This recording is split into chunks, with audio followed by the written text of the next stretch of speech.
Well, we're getting ready to start our project here on replacing a rear wheel bearing on a 1979 F150. And we did a video earlier on replacing a front wheel bearing, or packing a front wheel bearing and working on the hub.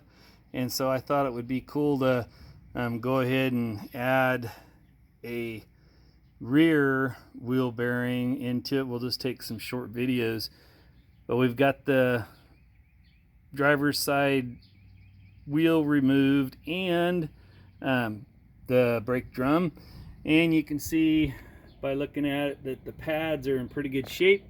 This pickup's definitely got some years on it and miles, and some of these brake components are definitely a little dirty, but we're going to go ahead and remove this driver's side rear axle and replace that bearing. So just kind of taking a little picture here of all of our different brake components, so that we got a little record of where they're all at, what they all look like.